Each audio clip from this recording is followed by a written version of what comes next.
আসসালামু আলাইকুম। এটিএন বাংলার গ্রামগঞ্জের খবরে সবাইকে স্বাগত জানাচ্ছি তানজানা পৃথা। শুরুতেই সংবাদ শিরোনাম। বঙ্গবন্ধুর আদর্শে উজ্জীবিত হয়ে সমৃদ্ধ বাংলাদেশ গড়তে নিজেদের যোগ্য করে তুলতে হবে, গোপালগঞ্জে শিশু দিবসের সমাবেশে প্রধানমন্ত্রী। দ্বিতীয় ধাপে ১১৬টি উপজেলায় ভোট কাল, সুষ্ঠু নির্বাচনে পার্বত্য চট্টগ্রামের ২৫টি উপজেলায় সেনা মোতায়েন। এবং চট্টগ্রামের সীতাকুণ্ডে রেলের জায়গায় এবার পাকা দেয়াল তুলছে কেএসআরএম, চলছে তদন্ত। বঙ্গবন্ধুর আদর্শে উজ্জীবিত হয়ে সমৃদ্ধ বাংলাদেশ গড়তে নিজেদের যোগ্য করে তুলতে শিশু কিশোরদের পরামর্শ দিয়েছেন প্রধানমন্ত্রী শেখ হাসিনা। সকালে টুঙ্গিপাড়ায় জাতির পিতা বঙ্গবন্ধু শেখ মুজিবুর রহমানের ৯৯তম জন্মবার্ষিকী ও জাতীয় শিশু দিবসের সমাবেশে প্রধানমন্ত্রী এ আহ্বান জানান।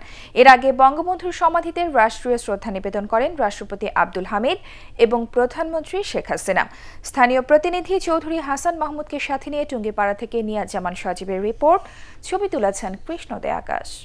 মুজিব আমার স্বপ্ন সাহস, মুজিব আমার পিতা। মধুমতি শাখা নদী বাইগারপাড়ের এই টুঙ্গিপাড়ায় বঙ্গবন্ধুর জন্ম। হাজার বছরের শ্রেষ্ঠ সন্তান জাতির জনক বঙ্গবন্ধু শেখ মুজিবুর রহমানের ৯৯তম জন্মবার্ষিকীতে শ্রদ্ধা জানিয়েছেন রাষ্ট্রপতি মোহাম্মদ আব্দুল হামিদ ও প্রধানমন্ত্রী শেখ হাসিনা।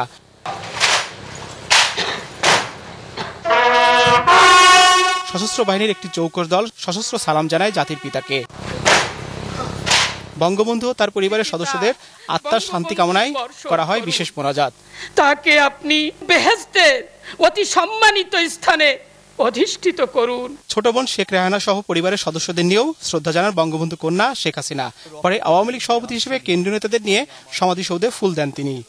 রাষ্ট্রীয় আনুষ্ঠানিকতা শেষে শ্রদ্ধা জানায় সর্বস্তরের মানুষ।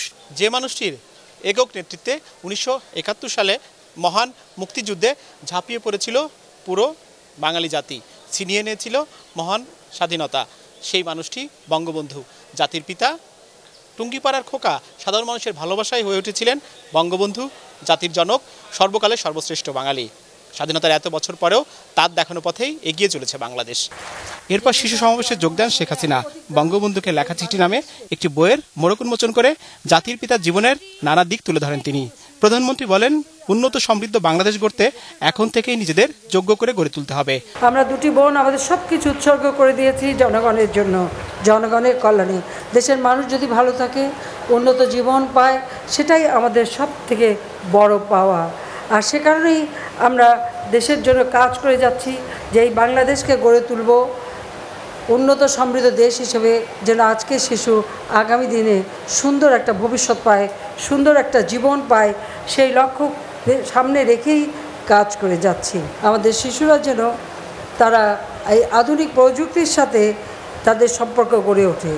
পরে সাহিত্য সাংস্কৃতিক প্রতিযোগিতায় বিজয়ীদের মধ্যে পুরস্কার তুলে দেন প্রধানমন্ত্রী।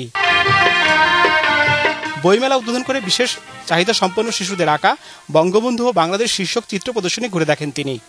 নিয়াজ জামান সজীব, এটিএন বাংলা, টুঙ্গিপাড়া, গোপালগঞ্জ।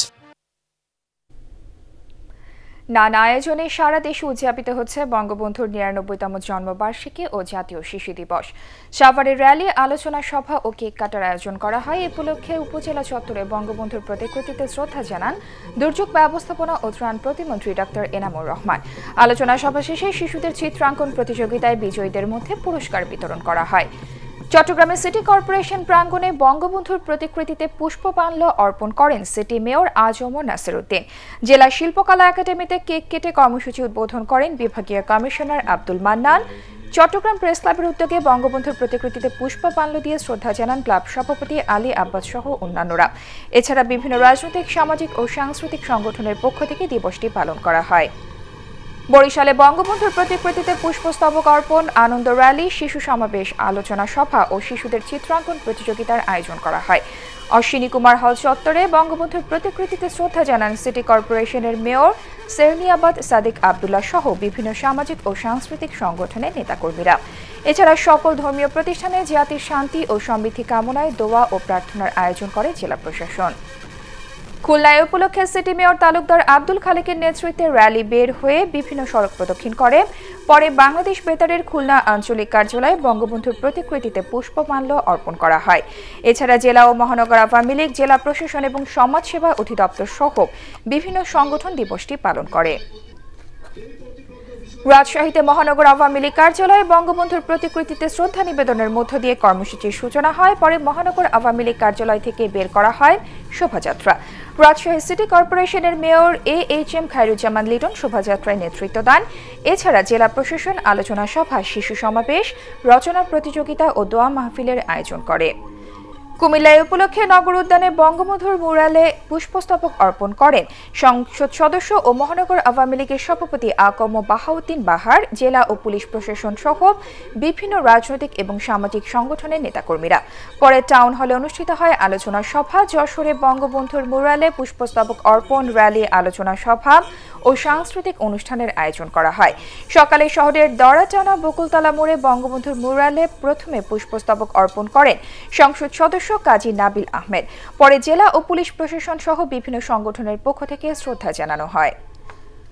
কুষ্টিয়ায় শোভাযাত্রা, বঙ্গবন্ধুর মুরালে পুষ্পার্ঘ্য অর্পণ ও আলোচনা সভার মধ্য দিয়ে জাতীয় শিশু দিবস পালন করে আওয়ামী লীগ সহ বিভিন্ন রাজনৈতিক সামাজিক সংগঠন। শিক্ষক শিক্ষার্থী সহ সর্বস্তরের মানুষ শোভাযাত্রায় অংশ নেন। বগুড়ায় বঙ্গবন্ধুর প্রতিকৃতিতে পুষ্পমাল্য অর্পণ, আলোচনা সভা, কেক কাটা, শিশু সমাবেশ, চিত্রাঙ্কন প্রতিযোগিতা, সাংস্কৃতিক অনুষ্ঠান ও বিশেষ মোনাজাত সহ বিভিন্ন কর্মসূচি পালন করা হয়। জেলা প্রশাসন ও জেলা আওয়ামী লীগ সহ অন্যান্য সংগঠন এসব অনুষ্ঠানের আয়োজন করে। শেরপুরে জেলা প্রশাসকের কার্যালয়ের সামনে স্থাপিত বঙ্গবন্ধুর মুরালে শ্রদ্ধা নিবেদন করেন হুইপ আতিউর রহমান আতিক। এছাড়া জেলা ও পুলিশ প্রশাসন সহ সর্বস্তরের মানুষ সেখানে শ্রদ্ধা জানায়। হবিগঞ্জে বঙ্গবন্ধুর জন্মবার্ষিকী উপলক্ষে জেলা আওয়ামী লীগ কার্যালয়ের সামনে বঙ্গবন্ধুর প্রতিকৃতিতে শ্রদ্ধা জানায় প্রশাসনের কর্মকর্তা ও আওয়ামী লীগ সহ বিভিন্ন শ্রেণী পেশার মানুষ। পরে জেলা প্রশাসনের উদ্যোগে শোভাযাত্রা বের করা হয়। এছাড়া ছিল চিত্রাঙ্কন, রচনা প্রতিযোগিতা ও মিলাদ মাহফিল।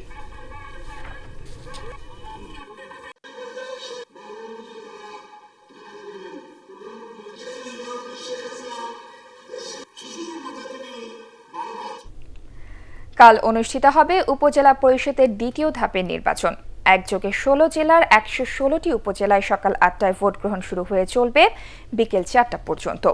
সুষ্ঠু নির্বাচনে পার্বত্য চট্টগ্রামের 25টি উপজেলায় সেনা মোতায়েন করেছে নির্বাচন কমিশন। এ দফায় চেয়ারম্যান, ভাইস চেয়ারম্যান ও মহিলা ভাইস চেয়ারম্যান পদে বিনা প্রতিদ্বন্দ্বিতায় 48 জন নির্বাচিত হয়েছেন।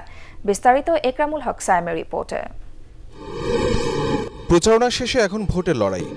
দ্বিতীয় দফায় ভোট হবে 116টি উপজেলায়। সোমবার রংপুর, রাজশাহী, সিলেট ও চট্টগ্রাম বিভাগের 16 জেলার মেয়াদ শেষ হওয়া উপজেলাগুলোতে নির্বাচন হবে।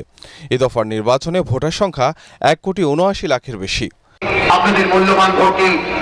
দ্বিতীয় পর্যায়ে 129টি উপজেলার তফসিল ঘোষণা করেছিল নির্বাচন কমিশন। এর মধ্যে 6টি উপজেলার সবকটি পদসহ 48 জন প্রার্থী বিনা প্রতিদ্বন্দ্বিতায় নির্বাচিত হয়েছেন। তাদের মধ্যে চেয়ারম্যান পদে রয়েছেন 23 জন, ভাইস চেয়ারম্যান পদে 13 ও মহিলা ভাইস চেয়ারম্যান পদে 12 জন। শেষ পর্যন্ত চেয়ারম্যান পদে 381, ভাইস চেয়ারম্যান পদে 548 ও মহিলা ভাইস চেয়ারম্যান পদে 400 প্রার্থী ভোটের লড়াইয়ে রয়েছেন। বেশিরভাগ উপজেলাতেই বিদ্রোহীদের সাথে মূল প্রতিদ্বন্দ্বিতা হচ্ছে আওয়ামী লীগ প্রার্থীদের। বিএনপি অংশ না নিলেও জাতীয় পার্টি সহ 14 দলীয় জোটের শরিক দলগুলো সীমিত পরিসরে এই নির্বাচনে রয়েছেন। নির্বাচনী এলাকাগুলোতে রোববার মধ্যরাত থেকে সোমবার মধ্যরাত পর্যন্ত সব ধরনের যান চলাচলে নিষেধাজ্ঞা রয়েছে। তবে জাতীয় মহাসড়ক এর আওতায় থাকবে না। আগামী 24 মার্চ তৃতীয় ও চতুর্থ দফার ভোট হবে 31 মার্চ। একরামুল হক সায়েম, এটিএন বাংলা। সরকারি কর্মকর্তা কর্মচারী সহ কারো অন্যায় ও দুর্নীতিকে প্রশ্রয় দেওয়া হবে না বলে জানিয়েছেন স্বাস্থ্য ও পরিবার কল্যাণ প্রতিমন্ত্রী ডাক্তার মুরাদ হাসান। জামালপুরের সরিষাবাড়ি অনার্স কলেজে তাকে দেওয়া সংবর্ধনা উপলক্ষে আয়োজিত সুধী সমাবেশে তিনি এই হুঁশিয়ারি উচ্চারণ করেন। আগামী জুনের মধ্যে ঢাকা থেকে বঙ্গবন্ধু সেতু পূর্ব হয়ে সরিষাবাড়িতে চলাচলের জন্য 2টি আন্তনগর ট্রেন এবং 2টি অত্যাধুনিক বেসরকারি ট্রেন চালু করা হবে বলেও জানান স্বাস্থ্য প্রতিমন্ত্রী।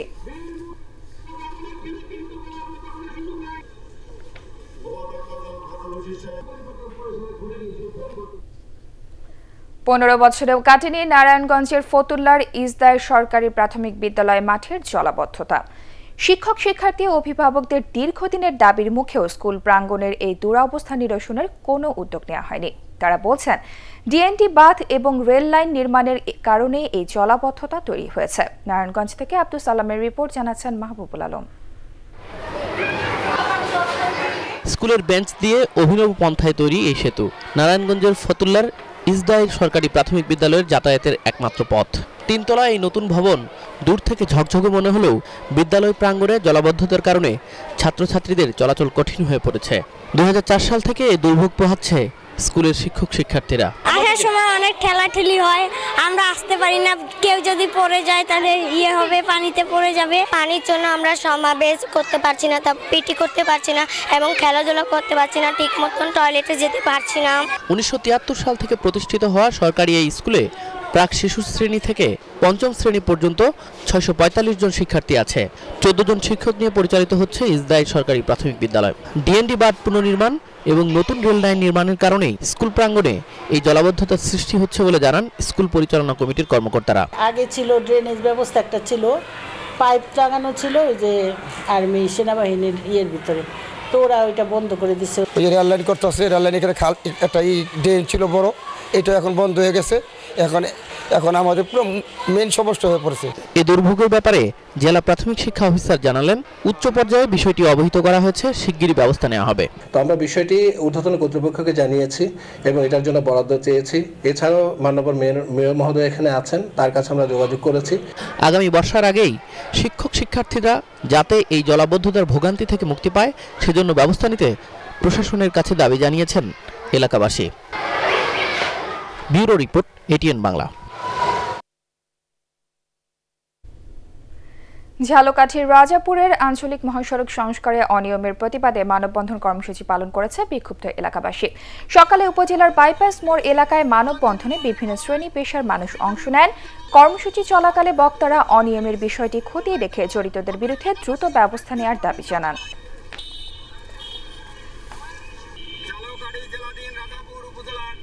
চট্টগ্রামের সীতাকুণ্ডের রেলওয়ের জায়গায় এবার পাকা দেয়াল নির্মাণের অভিযোগ উঠেছে কবির স্টিল রি-রোলিং মিলস লিমিটেড KSRM এর বিরুদ্ধে। বারুককুণ্ড স্টেশনের কাছে ঢাকা চট্টগ্রাম রেল লাইন ঘেঁষে কয়েকশো হাত দীর্ঘ এই দেয়াল নির্মাণের অভিযোগ পেয়ে তদন্ত শুরু করেছে রেল কর্তৃপক্ষ। চট্টগ্রাম থেকে আবুল হাসনাতের রিপোর্ট, জানাচ্ছেন মামুনুর রশিদ। রেল লাইনের নির্দিষ্ট সীমার মধ্যে কোনো প্রকার স্থাপনা তৈরির নিয়ম না থাকলেও দেশের প্রধান রেলপথ ঢাকা চট্টগ্রাম লাইনের বারবকুণ্ডের কাছে দীর্ঘ পাকা দেয়াল তৈরির অভিযোগ উঠেছে রড উৎপাদনকারী প্রতিষ্ঠান কবির স্টিল রি-রোলিং মিলস লিমিটেড KSRM এর বিরুদ্ধে। প্রাথমিকভাবে অভিযোগ পেয়ে গঠন করা হয়েছে তদন্ত কমিটি।